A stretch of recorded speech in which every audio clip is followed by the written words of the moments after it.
Yes, I am Shelley McFarland. I am a mother and wife, and I have two beautiful children that I'm very proud of. I am a candidate for the BESE District 4. In your own terms, how would you define the role of the Board of Elementary and Secondary Education? And what are the responsibilities as a member? So, the Board of Elementary and Secondary Education is like a local school board, but it's on the state level, and they provide guidelines and procedures and policies that the school districts will adhere to. What three priorities will you have as a BESE member, and how will you work collaboratively with other board members to integrate these priorities into the work of the board? So, three of the things that I'm passionate about is, of course, literacy. The too many students currently they're not reading by the end of the third grade, and that has a great potential to negatively impact their success in life. We need to do a better job. So that is one of my platforms. Career Pathways, the new Jumpstart program that they have, it offers career and technical training for students who do not wish to go to college. They take a different path as the college bound children. And I think that it's great. Being a business person, I get a lot of employees who, that college wasn't for them. So I see kind of that side of it being in the business world. So I would like to see the Jumpstart program to continue to grow across the state, because there are, technical jobs that we need, such as mechanics and AC repair and plumbers. We needed that recently with the freeze that we had. And they make really good money, and we're always going to need those kind of people. So that's another direction, another platform that I've taken. Internet connectivity is a real big issue across the state because we're primarily rural, and in these rural areas there's little to no signal at all. So I would like to see them use some of the federal funds to get the connectivity across the state, especially in these more rural areas like I live in. So which current Louisiana K-12 education programs or initiatives do you believe are working and producing results? And which programs or initiatives need to be updated or changed? The early learning is becoming ever more popular. And with my two children, we put them in early learning. They didn't offer it through the public school at that time, so we had to choose a different direction, but they have done really well in school. Both of my children have had 3.8, 3.9 grade point averages, and I attribute that to that early learning. I think that's very important, because a lot of times, there are families who they're non-traditional families who maybe a grandmother is raising, and they may be older and they can't do as well as maybe a younger family member, but they're doing what works for them. But sometimes they need that little extra push, and I think that early learning would do that for them. While each BESE member represents a specific district, many of the challenges facing education are statewide problems. How do you see balancing your responsibility to your specific district and to the state as a whole?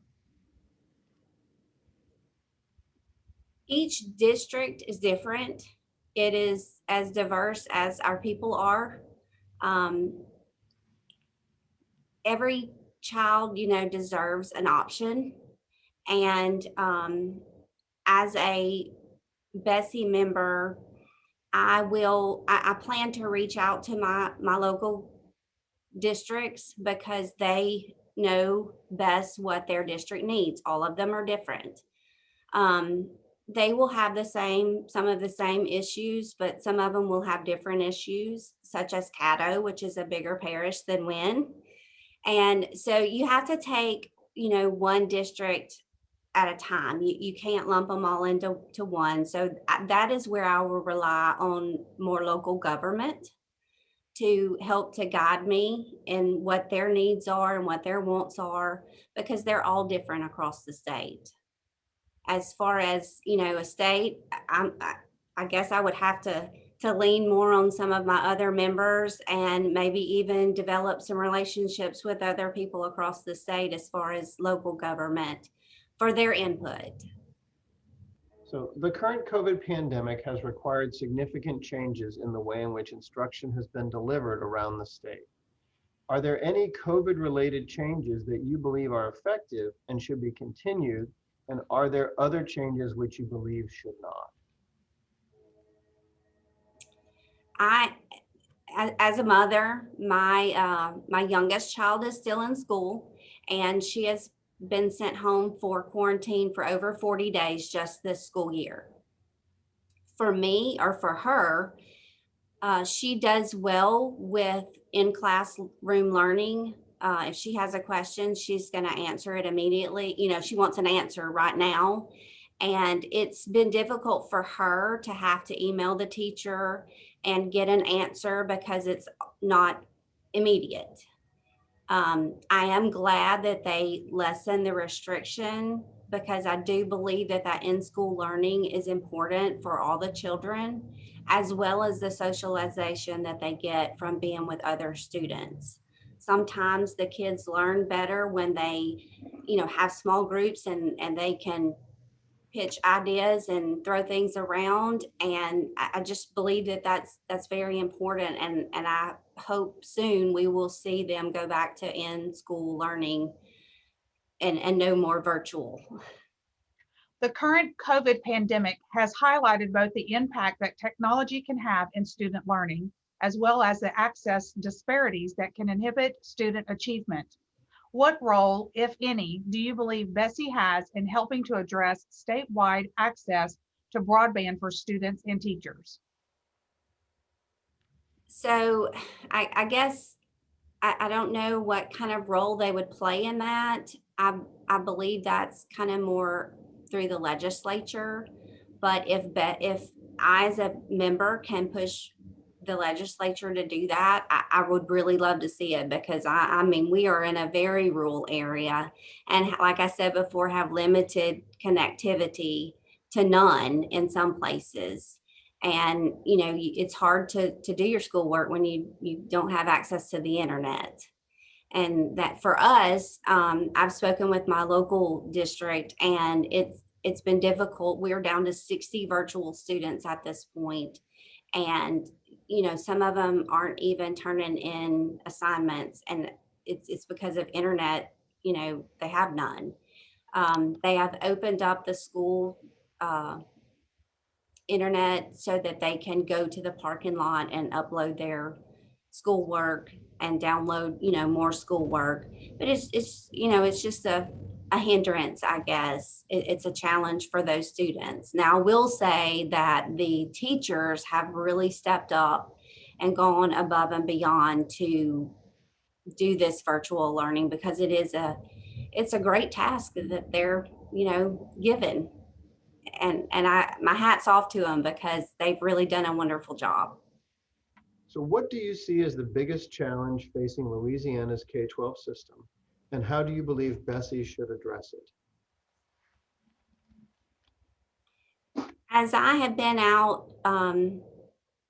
meeting with the local school districts, the thing that bothers them most is the accountability, which the Federal Department of Education has released their guidelines, and we are kind of holding to see what the state school superintendent will do.